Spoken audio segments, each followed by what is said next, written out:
Friends, ಎಲ್ಲರಿಗೂ ನಿಮ್ಮ ಪ್ರೀತಿಯ ಯೂಟ್ಯೂಬ್ ಚಾನಲ್ಗೆ ಸ್ವಾಗತ ಸುಸ್ವಾಗತ. ನಾವು ಇಂದು ಫೆಬ್ರವರಿ ತಿಂಗಳ ಪ್ರಚಲಿತ ವಿದ್ಯಮಾನಗಳನ್ನು ನೋಡ್ತಾ ಬರೋಣ. ಇದು KS, SDA, FDA, PSI, PC, agriculture officer, assistant agriculture officer, ಅದರ ಜೊತೆಗೆ ಗ್ರೂಪ್ ಸಿ ಹಾಗೂ ಇನ್ನಿತರ ಪರೀಕ್ಷೆಗಳಿಗಾಗಿ ಉಪಯುಕ್ತವಾದಂಥ ಕರೆಂಟ್ ಅಫೇರ್ಸ್ ಆಗಿದೆ. ಇನ್ನು ಯಾರೆಲ್ಲ ನಮ್ಮ ಚಾನಲ್ಗೆ ಸಬ್ಸ್ಕ್ರೈಬ್ ಆಗಿಲ್ಲ, ಬೇಗನೆ ಸಬ್ಸ್ಕ್ರೈಬ್ ಆಗಿ. ಅದರ ಜೊತೆಗೆ ಜನವರಿ ತಿಂಗಳ ಪ್ರಚಲಿತ ವಿದ್ಯಮಾನವು ಕೂಡ ನನ್ನ ಯೂಟ್ಯೂಬ್ ಚಾನಲಲ್ಲಿದೆ, ಅಲ್ಲಿ ಜನವರಿ ತಿಂಗಳದು ಕೂಡ ನೋಡ್ಕೊಳ್ಳಿ. ಆಸ್ಟ್ರೇಲಿಯನ್ ಓಪನ್ 2025 ಆಸ್ಟ್ರೇಲಿಯನ್ ಓಪನ್ನಲ್ಲಿ ಪುರುಷರ ಸಿಂಗಲ್ಸ್ ವಿಭಾಗದಲ್ಲಿ ಜಾನಿಕ್ ಸಿನ್ನರ್, ಇಟಲಿ ದೇಶದ ಜಾನಿಕ್ ಸಿನ್ನರ್ ಅವರು ಚಾಂಪಿಯನ್ ಆಗಿ ಹೊರಹೊಮ್ಮಿದ್ದಾರೆ. ಅದರ ಜೊತೆಗೆ ಮಹಿಳಾ ಸಿಂಗಲ್ಸ್ನಲ್ಲಿ ಮ್ಯಾಡಿಸಿನ್ ಕೀಸ್ ಅವರು ಏನು ಮಾಡಿದಾರಪ್ಪ ಅಂದರೆ ಮಹಿಳಾ ಸಿಂಗಲ್ಸ್ ಆಸ್ಟ್ರೇಲಿಯನ್ ಓಪನನ್ನು ಗೆದ್ದುಕೊಂಡಿದ್ದಾರೆ. ಇವರು ಅಮೆರಿಕ ದೇಶದವರು. ನೋಡಿ, ಆಸ್ಟ್ರೇಲಿಯನ್ ಓಪನ್ ಅನ್ನೋದು ಗ್ರ್ಯಾಂಡ್ ಸ್ಲ್ಯಾಮ್ ಪ್ರಶಸ್ತಿಗಳಲ್ಲಿ ಮೊಟ್ಟ ಮೊದಲಿಗೆ ನಡೆಯುವಂಥ ಗ್ರ್ಯಾಂಡ್ ಸ್ಲ್ಯಾಮ್ ಯಾವುದು? Australian open. ಇದು ಆಸ್ಟ್ರೇಲಿಯಾದ ಮೆಲ್ಬೋರ್ನ್ ನಗರದಲ್ಲಿ ನಡೀತಿದೆ. ಅಲ್ಲಿ ಆಸ್ಟ್ರೇಲಿಯಾದ ಮೆಲ್ಬೋರ್ನ್ ನಗರ. ಎರಡನೇದೇನಪ್ಪ ಅಂದರೆ 2024 ICC T20 ಕ್ರಿಕೆಟಿಗ ಪ್ರಶಸ್ತಿಗೆ ಹರ್ಷದೀಪ್ ಸಿಂಗ್ ಆಯ್ಕೆಯಾಗಿದ್ದಾರೆ. ನೋಡಿ, 2024 ICC ವರ್ಷದ T20 ಕ್ರಿಕೆಟಿಗ ಪ್ರಶಸ್ತಿಗೆ ಹರ್ಷದೀಪ್ ಸಿಂಗ್ ಅವರು ಆಯ್ಕೆಯಾಗಿದ್ದಾರೆ. ಭಾರತ ತಂಡದ ವೇಗಿ ಆದಂಥ ಜಸ್ಪ್ರೀತ್ ಬುಮ್ರಾ ಅವರು 2024 ICC ವರ್ಷದ ಟೆಸ್ಟ್ ಕ್ರಿಕೆಟಿಗ ಹಾಗೂ ವರ್ಷದ ಶ್ರೇಷ್ಠ ಕ್ರಿಕೆಟಿಗ ಪ್ರಶಸ್ತಿಯನ್ನು ಪಡೆದುಕೊಂಡಿದ್ದಾರೆ. ಯಾರು? ಜಸ್ಪ್ರೀತ್ ಬುಮ್ರಾ ಅವರು. ಇವರು ICC ವರ್ಷದ ಟೆಸ್ಟ್ ಕ್ರಿಕೆಟಿಗ ಹಾಗೂ ವರ್ಷದ ಶ್ರೇಷ್ಠ ಕ್ರಿಕೆಟಿಗ ಪ್ರಶಸ್ತಿಯನ್ನು ಪಡೆದುಕೊಂಡಿದ್ದಾರೆ. 2024 ICC ವರ್ಷದ ಮಹಿಳಾ ಏಕದಿನ ಕ್ರಿಕೆಟ್ ಪ್ರಶಸ್ತಿಗೆ ಸ್ಮೃತಿ ಮಂದನ ಅವರು ಭಾಜನರಾಗಿದ್ದಾರೆ. ಮಹಿಳಾ ಏಕದಿನ ಕ್ರಿಕೆಟರ್ ಯಾರಪ್ಪ ಅಂದರೆ ಸ್ಮೃತಿ ಮಂದನ ಅವರು. ವಿಧಾನಸೌಧದ ಪಶ್ಚಿಮ ದ್ವಾರದ ಎದುರು 25 ಅಡಿ ಎತ್ತರದ ಭುವನೇಶ್ವರಿ ಕಂಚಿನ ಪ್ರತಿಮೆಯನ್ನು ಅನಾವರಣಗೊಳಿಸಲಾಗಿದೆ. ನೋಡಿ ಫ್ರೆಂಡ್ಸ್, ಈ ವಿಧಾನಸೌಧದ ಯಾವ ದ್ವಾರದ ಮುಂದೆ? ಪಶ್ಚಿಮ ದ್ವಾರದ ಎದುರು. ಎಷ್ಟು ಅಡಿ ಎತ್ತರ ಅಂತ ಕೇಳ್ಬೋದು? 25 ಅಡಿ ಎತ್ತರ ಭುವನೇಶ್ವರಿಯ ಕಂಚಿನ ಪ್ರತಿಮೆಯನ್ನು ಅನಾವರಣಗೊಳಿಸಲಾಗಿದೆ. ರಾಷ್ಟ್ರೀಯ ಪ್ರವಾಸೋದ್ಯಮ ದಿನವನ್ನು ಪ್ರತಿ ವರ್ಷ ಜನವರಿ 25ರಂದು ಆಚರಣೆ ಮಾಡಲಾಗುತ್ತೆ. ಈ ವರ್ಷದ ಧ್ಯೇಯವಾಕ್ಯ ಏನಪ್ಪ ಅಂದರೆ ಅಂತರ್ಗತ ಬೆಳವಣಿಗೆಗಾಗಿ ಪ್ರವಾಸೋದ್ಯಮ. ನೋಡಿ, ರಾಷ್ಟ್ರೀಯ ಪ್ರವಾಸೋದ್ಯಮ ದಿನ ಜನವರಿ 25, ಧ್ಯೇಯವಾಕ್ಯ ಅಂತರ್ಗತ ಬೆಳವಣಿಗೆಗಾಗಿ ಪ್ರವಾಸೋದ್ಯಮ. ಇತ್ತೀಚೆಗೆ ಥಾಯ್ಲ್ಯಾಂಡ್ ಸರ್ಕಾರ ಏನು ಮಾಡಿದಪ್ಪ ಅಂದರೆ ಸಲಿಂಗ ವಿವಾಹ ಮಸೂದೆಯನ್ನು ಅಂಗೀಕರಿಸಿದೆ. ಇತ್ತೀಚೆಗೆ ಥಾಯ್ಲ್ಯಾಂಡ್ ಸರ್ಕಾರ ಸಲಿಂಗ ವಿವಾಹ ಮಸೂದೆಯನ್ನು ಅಂಗೀಕರಿಸಿದೆ. ಸಲಿಂಗ ವಿವಾಹಕ್ಕೆ ಪ್ರೋತ್ಸಾಹಿಸಿದ ದಕ್ಷಿಣ ಏಷ್ಯಾದ ಮೊದಲ ದೇಶ. ನೋಡಿ, ಸಲಿಂಗ ವಿವಾಹಕ್ಕೆ ಪ್ರೋತ್ಸಾಹಿಸಿದಂಥ ದಕ್ಷಿಣ ಏಷ್ಯಾದ ಮೊದಲ ದೇಶ ಯಾವುದು? ಥಾಯ್ಲ್ಯಾಂಡ್ ದೇಶ. 76ನೇ ಗಣರಾಜ್ಯೋತ್ಸವ ಬಗ್ಗೆ ನೋಡ್ತಾ ಬರೋದಾದರೆ ಘೋಷವಾಕ್ಯ ಏನಾಗಿತ್ತಪ್ಪ ಅಂದರೆ ಸ್ವರ್ಣಿಮ್ ಭಾರತ್ ವಿರಾಸತ್ ಔರ್ ವಿಕಾಸ್. ಸ್ವರ್ಣಿಮ್ ಭಾರತ್ ವಿರಾಸತ್ ಔರ್ ವಿಕಾಸ್ ಎಂಬುದು 76ನೇ ಗಣರಾಜ್ಯೋತ್ಸವದ ಘೋಷವಾಕ್ಯ. ಮುಖ್ಯ ಅತಿಥಿಯಾಗಿ ಯಾರು ಆಗಮಿಸಿದ್ರಪ್ಪ ಅಂದರೆ ಇಂಡೋನೇಷ್ಯಾದ ಪ್ರಬೋವೋ ಸುಬಿಯಾಂಟೋ ಅವರು ಆಗಮಿಸಿದರು. ಯಾರು? ಪ್ರಬೋವೋ ಸುಬಿಯಾಂಟೋ, ಇಂಡೋನೇಷ್ಯಾ ದೇಶದವರು. ಹಾಗಾದರೆ ಮೊಟ್ಟ ಮೊದಲ ಬಾರಿಗೆ 1950ರಲ್ಲಿ ಮೊದಲ ಗಣರಾಜ್ಯೋತ್ಸವ ಆದೈತಿ. ಆವಾಗ ಮುಖ್ಯ ಅತಿಥಿಯಾಗಿ ಯಾರು ಬಂದಿದ್ದರು? ಆವಾಗ ಕೂಡ ಇಂಡೋನೇಷ್ಯಾದ ಸುಕಾರ್ನೋ ಅವರು ಬಂದಿದ್ದರು. ಯಾರು ಬಂದಿದ್ದರು? ಇಂಡೋನೇಷ್ಯಾದ ಸುಕಾರ್ನೋ. ನೋಟ್ ಮಾಡ್ಕೊಳ್ಳಿ, ಇವೆಲ್ಲವೂ ಕೂಡ ಇಂಪಾರ್ಟೆಂಟ್ ಪಾಯಿಂಟ್ಸು. ನಾನು ಪ್ರತಿ ತಿಂಗಳ ಏನು ಮಾಡ್ತಾ ಇರ್ತೀನಿ, ಕರೆಂಟ್ ಅಫೇರ್ಸನ್ನು ಅಪ್ಡೇಟ್ ಮಾಡ್ತಾ ಇರ್ತೀನಿ. ನೀವು ಪ್ರತಿ ತಿಂಗಳ ನೋಟ್ ಮಾಡ್ತಾ ಇರ್ರಿ. ಮತ್ತು ಇದರ PDF ಬೇಕಪ್ಪ ಅಂದರೆ ನನ್ನ ಟೆಲಿಗ್ರಾಮ್ ಚಾನಲ್ಗೆ ಭೇಟಿ ನೀಡಿ, ಅಲ್ಲಿ ಈ PDF ನಾನು ಶೇರ್ ಮಾಡಿರ್ತೀನಿ. ಮತ್ತು ಪ್ರತಿ ವರ್ಷ ಏನು ಮಾಡಲಾಗುತ್ತೆ? ಸ್ತಬ್ಧ ಚಿತ್ರವನ್ನು ಪ್ರದರ್ಶಿಸಲಾಗುತ್ತೆ. ಎಲ್ಲಿ? ಗಣರಾಜ್ಯೋತ್ಸವದಲ್ಲಿ. ಯಾವ? ದೆಹಲಿಯ ರಾಜ್ಪಥ್ ಅಂತ ಬರುತ್ತಲ್ಲ ಅಲ್ಲಿ. ಈಗ ರಾಜ್ಪಥ್ನ ಹೆಸರು ಬದಲಾಯಿಸಲಾಗಿದೆ. ಕರ್ತವ್ಯ ಪಥ ಅಂತೇಳಿ ಹೆಸರನ್ನು ಮರುನಾಮಕರಣ ಮಾಡಲಾಗಿದೆ. ಇತ್ತೀಚೆಗೆ ನಡೆದಂಥ ಸ್ತಬ್ಧ ಚಿತ್ರದಲ್ಲಿ ಪ್ರಥಮ ಸ್ಥಾನ ಉತ್ತರ ಪ್ರದೇಶ ರಾಜ್ಯ ಪಡೆದುಕೊಂಡಿದೆ. ಯಾವ ರಾಜ್ಯ? ಉತ್ತರ ಪ್ರದೇಶ ರಾಜ್ಯ. ನಮ್ಮ ರಾಜ್ಯದಿಂದ ಯಾವ ಸ್ತಬ್ಧ ಚಿತ್ರ ಪಾಲ್ಗೊಂಡಿತ್ತಪ್ಪ ಅಂದರೆ 2025 ಗಣರಾಜ್ಯೋತ್ಸವಕ್ಕೆ ಕರ್ನಾಟಕದಿಂದ ಲಕ್ಕುಂಡಿ ಶಿಲ್ಪಕಲೆಯ ತೊಟ್ಟಿಲು ಎನ್ನುವಂಥ ಒಂದು ಸ್ತಬ್ಧ ಚಿತ್ರ ಪಾಲ್ಗೊಂಡಿತ್ತು. ಈ ಲಕ್ಕುಂಡಿ ಎಂಬ ಸ್ಥಳ ಎಲ್ಲಿ ಕಂಡು ಬರ್ತೈತಪ್ಪ ಅಂದ್ರೆ ಗದಗ ಜಿಲ್ಲೆಯಲ್ಲಿ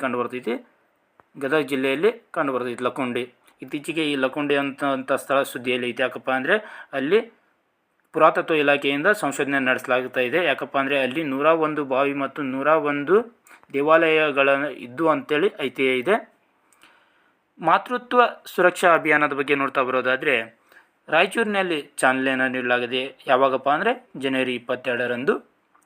ರಾಜ್ಯಾದ್ಯಂತ ಉಚಿತ ಆರೋಗ್ಯ ಶಿಬಿರಗಳ ಮೂಲಕ ಪ್ರತಿ ತಿಂಗಳು 2 ಬಾರಿ ಗರ್ಭಿಣಿಯರ ಆರೋಗ್ಯನ ತಪಾಸಣೆ ಮಾಡುವುದೇ ಈ ಮಾತೃತ್ವ ಸುರಕ್ಷಾ ಅಭಿಯಾನದ ಒಂದು ಯೋಜನೆಯ ಗುರಿಯಾಗಿದೆ. 38ನೇ ರಾಷ್ಟ್ರೀಯ ಕ್ರೀಡಾಕೂಟವು ಎಲ್ಲಿ ನಡೆದಿತ್ತಪ್ಪ ಅಂದರೆ ಉತ್ತರಾಖಂಡ ರಾಜ್ಯದಲ್ಲಿ ಇತ್ತೀಚೆಗೆ ಜರುಗಿತು.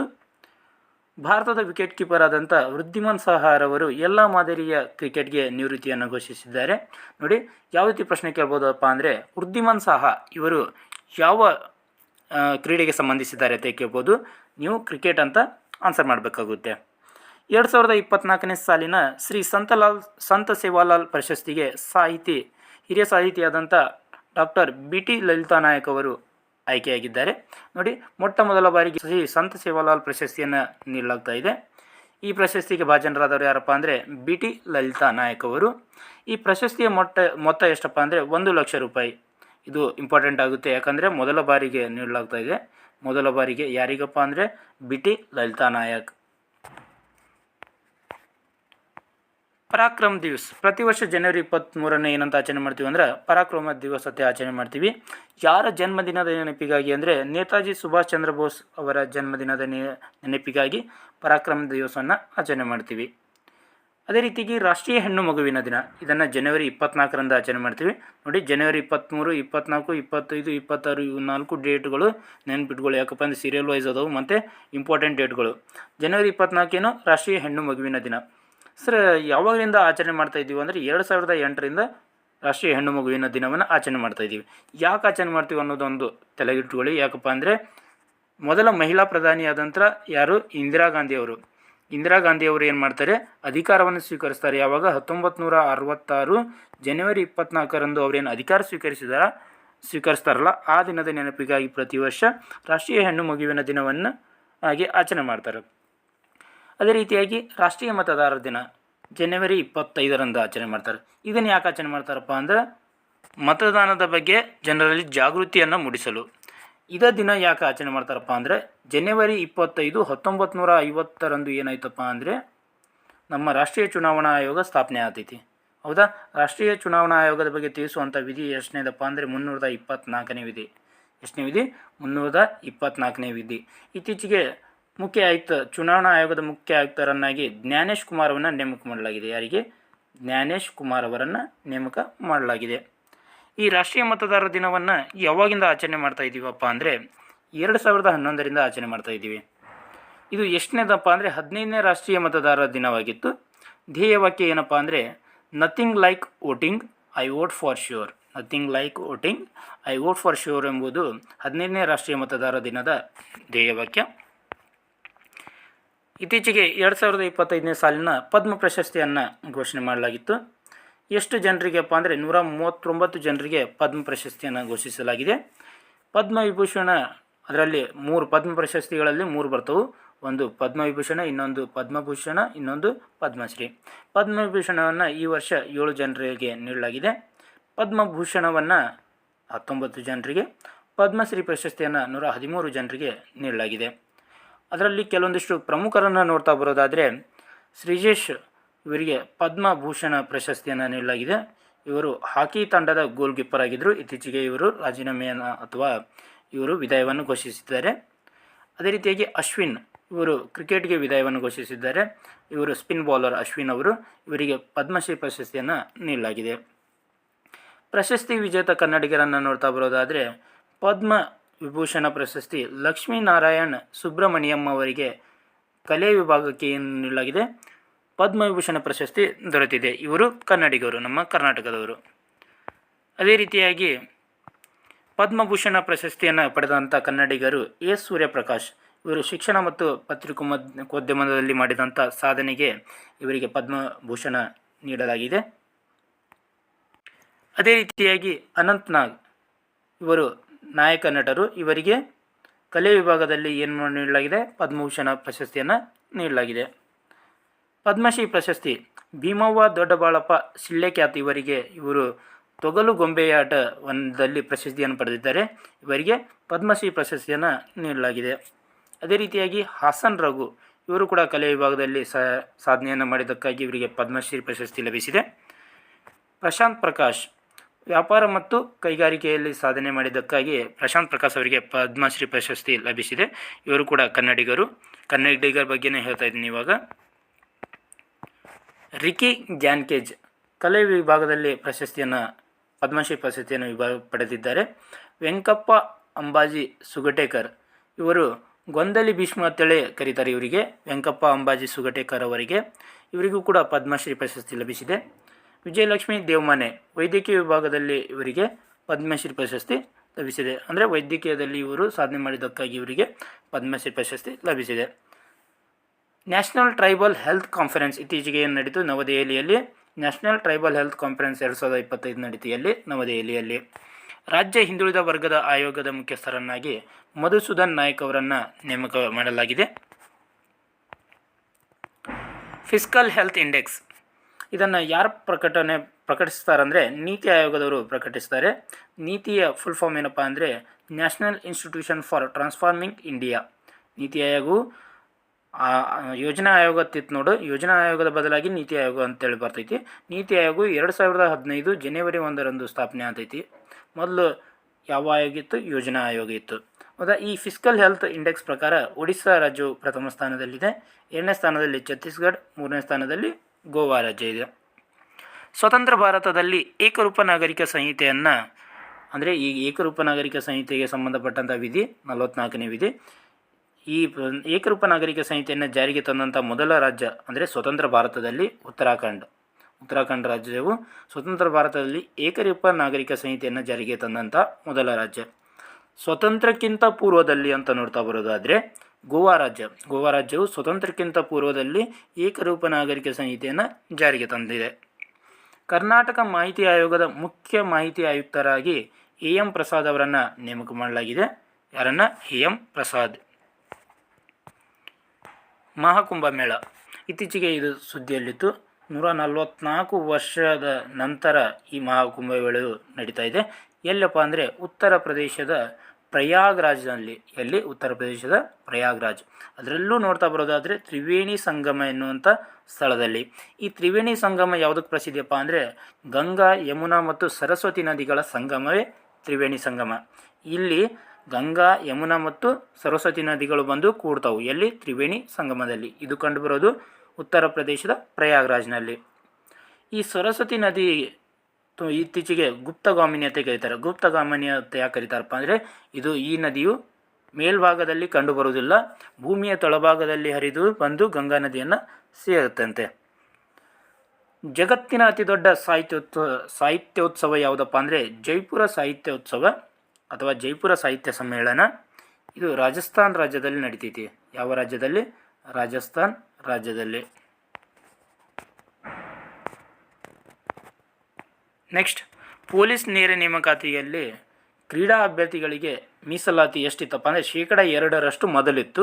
ಇವಾಗ ಏನು ಮಾಡಲಾಗಿದೆ? 3ಕ್ಕೆ ಹೆಚ್ಚಿಸಲಾಗಿದೆ ಅಂತೆ. ಕೇಂದ್ರ ಬಜೆಟ್ ಬಗ್ಗೆ ನೋಡ್ತಾ ಬರೋದಾದರೆ ಬಜೆಟನ್ನು ಮಂಡಿಸಿದವರು ನಿರ್ಮಲಾ ಸೀತಾರಾಮನ್. ಕೇಂದ್ರ ವಿತ್ತ ಸಚಿವೆಯಾದಂಥ ನಿರ್ಮಲಾ ಸೀತಾರಾಮನ್ ಅವರು ಇತ್ತೀಚೆಗೆ ಬಜೆಟ್ನ ಮಂಡಿಸಿದ್ದಾರೆ. ಎಷ್ಟನೇ ಬಜೆಟಪ್ಪ ಅಂದರೆ ಅವರ 8ನೇ ಬಾರಿಗೆ ಅವರು ಬಜೆಟನ್ನು ಮಂಡಿಸಿದ್ದಾರೆ.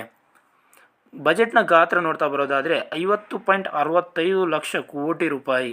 ಬಜೆಟ್ನ ಗಾತ್ರ ಎಷ್ಟಾಗಿತ್ತು? 50.65 ಲಕ್ಷ ಕೋಟಿ ರೂಪಾಯಿ ಬಜೆಟ್ನ ಗಾತ್ರವಾಗಿತ್ತು. ನೋಡಿ, ಇಲ್ಲಿ 3 ಪಾಯಿಂಟ್ ಇಂಪಾರ್ಟೆಂಟ್ ಏನಪ್ಪ ಅಂದರೆ ಇತ್ತೀಚೆಗೆ ವಿತ್ತ ಸಚಿವೆ ಯಾರಾದರ? ನಿರ್ಮಲಾ ಸೀತಾರಾಮನ್ ಅವರದರ. ನಿರ್ಮಲಾ ಸೀತಾರಾಮನ್ ಅವರವರು ಇತ್ತೀಚೆಗೆ ಕೇಂದ್ರ ಬಜೆಟನ್ನು ಮಂಡಿಸಿದರು. ಎಷ್ಟನೇ ಬಾರಿಗೆ ಬಜೆಟ್ ಮಂಡಿಸಿದರು ಅಂದರೆ 8ನೇ ಬಾರಿಗೆ. ಮತ್ತು ಬಜೆಟ್ನ ಗಾತ್ರ ಅಂತೂ ವೆರಿ ವೆರಿ ಇಂಪಾರ್ಟೆಂಟ್. ಎಷ್ಟು? 50.65 ಲಕ್ಷ ಕೋಟಿ ರೂಪಾಯಿ. ಇತ್ತೀಚೆಗೆ ಅಂಡರ್-19 ಮಹಿಳಾ T20 ವಿಶ್ವಕಪ್ ನಡೆದಿತ್ತು. ಇದರಲ್ಲಿ ಚಾಂಪಿಯನ್ ಆದಂಥ ತಂಡ ನಮ್ಮ ಹೆಮ್ಮೆಯ ಭಾರತ ತಂಡ. ಅಂಡರ್-19 ಮಹಿಳಾ T20 ವಿಶ್ವಕಪ್ನಲ್ಲಿ ಸತತ ಎಷ್ಟನೇ ಬಾರಿಯಪ್ಪ ಅಂದರೆ ಸತತ 2ನೇ ಬಾರಿಗೆ ಚಾಂಪಿಯನ್ ಆಗಿದೆ. ಮೊದಲನೇ ಬಾರಿಗೂ ಕೂಡ ಇಂಡಿಯಾನೇ ಚಾಂಪಿಯನ್ ಆಗಿತ್ತು. ಇದು ಎಷ್ಟನೇ ಆವೃತ್ತಿ ಅಂದರೆ 2ನೇ ಆವೃತ್ತಿ. 2 ಆವೃತ್ತಿಯನ್ನು ನಮ್ಮ ಇಂಡಿಯಾ ಚಾಂಪಿಯನ್ ಆಗಿ ಹೊರಹೊಮ್ಮಿದೆ. ನಾಯಕಿ ಯಾರಾಗಿದ್ರಪ್ಪ ಅಂದರೆ ನಿಕಿ ಪ್ರಸಾದ್ ಅವರಾಗಿದ್ದರು. ಇವರು ಕರ್ನಾಟಕದವರು, ನಮ್ಮ ಹೆಮ್ಮೆಯ ಕರ್ನಾಟಕದವರು. ನಿಕಿ ಪ್ರಸಾದ್ ಅವರು ಭಾರತ ತಂಡದ ಕ್ಯಾಪ್ಟನ್ ಆಗಿದ್ದರು. ರನ್ನರ್ ಅಪ್ ಆದಂಥ ತಂಡ ದಕ್ಷಿಣ ಆಫ್ರಿಕಾ ತಂಡ. ಯಾವ ತಂಡ? ದಕ್ಷಿಣ ಆಫ್ರಿಕಾ. ಈ ಅಂಡರ್-19 ಮಹಿಳಾ T20 ವಿಶ್ವಕಪ್ ಆತಿಥ್ಯ ಯಾವ ದೇಶ ವಹಿಸಿತ್ತಪ್ಪ ಅಂದರೆ ಮಲೇಷ್ಯಾ ದೇಶ ಆತಿಥ್ಯವನ್ನು ವಹಿಸಿತ್ತು. ಈ T20 ವಿಶ್ವಕಪ್ ಎಷ್ಟು ವರ್ಷಕ್ಕೊಮ್ಮೆ ನಡೀತಿತ್ತು ಅಂದರೆ 2 ವರ್ಷಕ್ಕೊಮ್ಮೆ ಈ T20 ವಿಶ್ವಕಪ್ ನಡೀತೈತಿ. ಇದು 2ನೇ ಆವೃತ್ತಿಯಾಗಿತ್ತು. ಎಷ್ಟನೇ ಆವೃತ್ತಿ? 2ನೇ ಆವೃತ್ತಿ. ಮುಂದಿನ ಆವೃತ್ತಿ ಯಾವಾಗಪ್ಪ ಅಂದರೆ 2027ರಲ್ಲಿ ಬಾಂಗ್ಲಾದೇಶ್ ಮತ್ತು ನೇಪಾಳದಲ್ಲಿ ನಡೆಯಲಿದೆ. ಹೈಬ್ರಿಡ್ ಮೋಡ್ನಲ್ಲಿ ಬಾಂಗ್ಲಾದೇಶ್ ಮತ್ತು ನೇಪಾಳನಲ್ಲಿ ಮುಂದಿನ ಆವೃತ್ತಿ ನಡೆಯಲಿದೆ.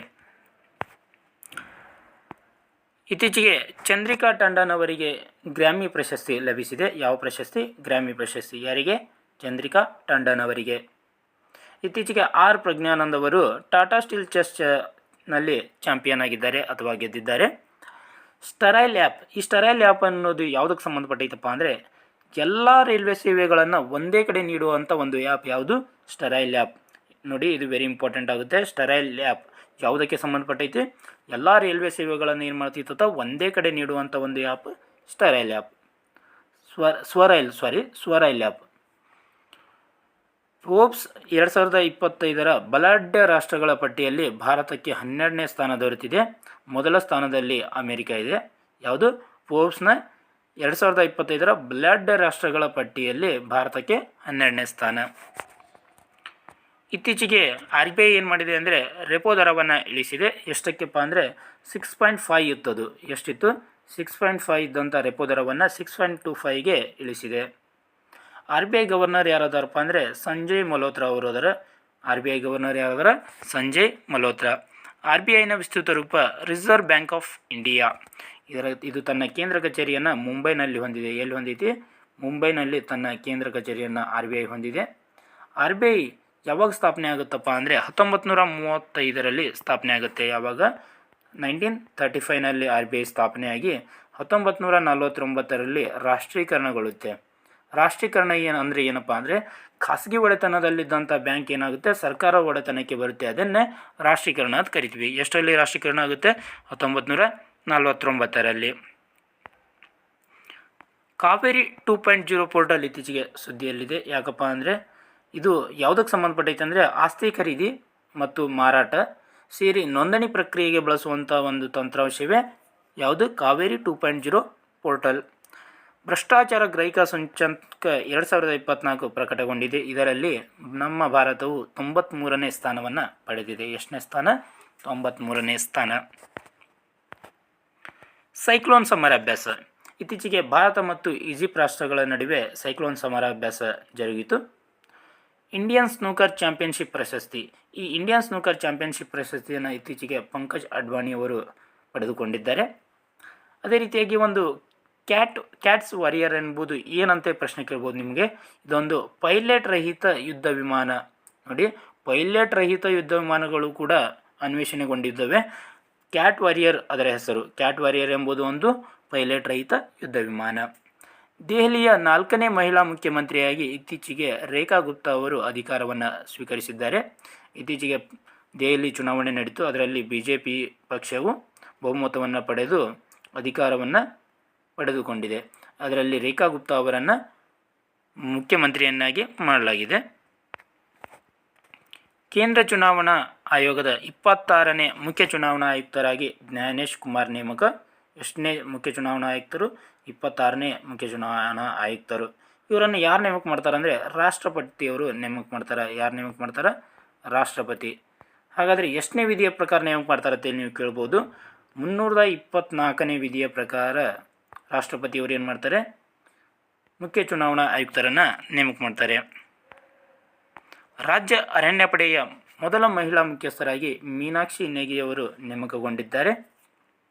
ನೀತಿ ಆಯೋಗದ CEO BVR ಸುಬ್ರಹ್ಮಣ್ಯಂ ಅವರ ಅಧಿಕಾರಾವಧಿಯನ್ನು ಕೇಂದ್ರ ಸರ್ಕಾರ ಇತ್ತೀಚೆಗೆ 1 ವರ್ಷ ವಿಸ್ತರಿಸಿದೆ. ಈ ಪ್ರಶ್ನೆ ಕೇಳ್ಬೋದು. ನೀತಿ ಆಯೋಗದ CEO ಯಾರಾದರ? BVR ಸುಬ್ರಹ್ಮಣ್ಯಂ. ಉತ್ತರಾಖಂಡ ರಾಜ್ಯವು ಕೃಷಿ ಭೂಮಿಯನ್ನು ಹೊರಗಿನವರಿಗೆ ಮಾರಾಟ ಮಾಡುವುದನ್ನು ನಿಷೇಧಿಸಿದೆ. ನೋಡಿ, ಹೊರಗಿನವರಿಗೆ ಅಂದರೆ ಬೇರೆ ರಾಜ್ಯದವರಿಗೆ ಕೃಷಿ ಭೂಮಿಯನ್ನು ಮಾರಾಟ ಮಾಡುವುದನ್ನು ನಿಷೇಧಿಸಿದಂಥ ರಾಜ್ಯ ಯಾವುದು? ಉತ್ತರಾಖಂಡ್ ರಾಜ್ಯ. ಇತ್ತೀಚೆಗೆ ಪೂರ್ಣಿಮಾ ದೇವಿ ಬರ್ಮನ್ ಅವರು ಟೈಮ್ಸ್ ನಿಯತಕಾಲಿಕೆಯ ವರ್ಷದ ಮಹಿಳೆಯಲ್ಲಿ ಹೆಸರನ್ನು ಪಡೆದಿದ್ದಾರೆ. ಯಾರು? ಪೂರ್ಣಿಮಾ ದೇವಿ ಬರ್ಮನ್. ಇತ್ತೀಚೆಗೆ ಕರ್ನಾಟಕ ರಾಜ್ಯವು ಏನು ಮಾಡಿದೆಯಪ್ಪ ಅಂದರೆ ದಯಾಮರಣಕ್ಕೆ ಅವಕಾಶವನ್ನು ನೀಡಿದೆ. ಭಿಕ್ಷಾಟನೆ ನಿಷೇಧಿಸಿದಂಥ ಭಾರತದ ಮೊದಲ ನಗರ. ನೋಡಿ, ಇದು ಇಂಪಾರ್ಟೆಂಟ್. ಭಿಕ್ಷಾಟನೆ ನಿಷೇಧಿಸಿದಂಥ ಭಾರತದ ಮೊದಲ ನಗರ ಯಾವುದಪ್ಪ ಅಂದರೆ ಇಂದೋರ್, ಪಂಜಾಬ್ನ ಇಂದೋರ್. ಫೆಬ್ರವರಿ ತಿಂಗಳ ಕೊನೆಯದಾಗಿ ಫೆಬ್ರವರಿ ತಿಂಗಳ ಪ್ರಚಲಿತ ಅಥವಾ ಪ್ರಮುಖ ದಿನಾಚರಣೆಗಳನ್ನು ನೋಡ್ತಾ ಬರೋದಾದರೆ ಫೆಬ್ರವರಿ 2 ಪ್ರತಿ ವರ್ಷ ನರೇಗಾ ದಿನವಾಗಿ ಆಚರಣೆ ಮಾಡ್ತೀವಿ. ಯಾಕಪ್ಪ ಅಂದರೆ 2006 ಫೆಬ್ರವರಿ 2ರಂದು ಈ ನರೇಗಾ ಯೋಜನೆ ಜಾರಿ ಆಗ್ತೈತಿ. ಅದಕ್ಕಾಗಿ ಪ್ರತಿ ವರ್ಷ ಫೆಬ್ರವರಿ 2 ನರೇಗಾ ದಿನವಾಗಿ ಆಚರಣೆ ಮಾಡಲಾಗುತ್ತೆ. ಫೆಬ್ರವರಿ 2 ಇನ್ನೊಂದು ದಿನವಾಗಿ ಆಚರಣೆ ಮಾಡ್ತೀವಿ, ಏನಪ್ಪ ಅಂದರೆ ವಿಶ್ವ ಜೌಗು ದಿನ, ವರ್ಲ್ಡ್ ವೆಟ್ಲ್ಯಾಂಡ್ ಡೇ. ಅದೇ ರೀತಿಯಾಗಿ ಫೆಬ್ರವರಿ 4 ವಿಶ್ವ ಕ್ಯಾನ್ಸರ್ ದಿನ. ಫೆಬ್ರವರಿ 4 ಯಾವುದು? ವಿಶ್ವ ಕ್ಯಾನ್ಸರ್ ದಿನ. ಫೆಬ್ರವರಿ 13 ವಿಶ್ವ ರೇಡಿಯೋ ದಿನ. ಫೆಬ್ರವರಿ 13ರಂದು 2 ದಿನ ಅದಾವು, ಒಂದು ವಿಶ್ವ ರೇಡಿಯೋ ದಿನ, ಇನ್ನೊಂದು ರಾಷ್ಟ್ರೀಯ ಮಹಿಳಾ ದಿನ. ಫೆಬ್ರವರಿ 21 ವಿಶ್ವ ಮಾತೃಭಾಷೆಯ ದಿನ, ವಿಶ್ವ ಮಾತೃಭಾಷೆಯ ದಿನ. ಫೆಬ್ರವರಿ 28 ಏನಪ್ಪ ಅಂದರೆ ರಾಷ್ಟ್ರೀಯ ವಿಜ್ಞಾನ ದಿನ, ರಾಷ್ಟ್ರೀಯ ವಿಜ್ಞಾನ ದಿನ. ಸರ್ ಸಿ ವಿ ರಮನ್ ಅವರು ಏನು ಮಾಡ್ತಾರಪ್ಪ ಅಂದರೆ ಯಾಕೆ ಫೆಬ್ರವರಿ 28ರಂದು ರಾಷ್ಟ್ರೀಯ ವಿಜ್ಞಾನ ದಿನವನ್ನು ಆಚರಣೆ ಮಾಡ್ತಾರೆ ಅಂದರೆ, ಸರ್ ಸಿ ವಿ ರಮನ್ ಯಾರು? ಸರ್ ಸಿ ವಿ ರಮನ್ ಅವರು ಬೆಳಕಿನ ಚದುರುವಿಕೆ ಅಥವಾ ರಾಮನ್ ಎಫೆಕ್ಟ್ ಅಂತ ಕರಿತೀವಲ್ಲ, ಆ ರಾಮನ್ ಎಫೆಕ್ಟನ್ನು ಏನು ಮಾಡ್ತಾರೆ ಇವರು ಜನರಿಗೆ ಪರಿಚಯಿಸ್ತಾರೆ. ಯಾವಾಗ? 1928 ಫೆಬ್ರವರಿ 28ರಂದು ಅವರು ಏನು ಪರಿಚಯಿಸ್ತಾರಲ್ಲ ರಾಮನ್ ಎಫೆಕ್ಟನ್ನು, ಆ ದಿನದ ನೆನಪಿಗಾಗಿ ಪ್ರತಿ ವರ್ಷ ಫೆಬ್ರವರಿ 28 ರಾಷ್ಟ್ರೀಯ ವಿಜ್ಞಾನ ದಿನವಾಗಿ ಆಚರಣೆ ಮಾಡ್ತಾರೆ. ಹಾಗಾದರೆ ಸರ್ ಸಿ ವಿ ರಮನ್ ಅವರಿಗೆ 1930ರಲ್ಲಿ ಭೌತಶಾಸ್ತ್ರ ವಿಭಾಗದಲ್ಲಿ ನೊಬೆಲ್ ಪ್ರಶಸ್ತಿ ದೊರೆತಿದೆ. ಯಾವ ವಿಭಾಗದಲ್ಲಿ? ಭೌತಶಾಸ್ತ್ರ ವಿಭಾಗದಲ್ಲಿ ನೊಬೆಲ್ ಪ್ರಶಸ್ತಿ. ಎಷ್ಟರಲ್ಲಿ? 1930ರಲ್ಲಿ. ಯಾರಿಗೆ? ಸರ್ ಸಿ ವಿ ರಾಮನ್ ಅವರಿಗೆ. ಇದಿಷ್ಟೇನಾಗಿತ್ತಪ್ಪ ಅಂದರೆ ಫೆಬ್ರವರಿ ತಿಂಗಳ ಸಂಪೂರ್ಣ ಪ್ರಚಲಿತ ಘಟನೆಯಾಗಿತ್ತು. ಇದೇ ರೀತಿಯ ಇನ್ನಿತರ ತರಗತಿಗಳಿಗಾಗಿ ನಮ್ಮ ಚಾನಲನ್ನು ಸಬ್ಸ್ಕ್ರೈಬ್ ಮಾಡ್ಕೊಳ್ಳಿ. ಧನ್ಯವಾದಗಳು.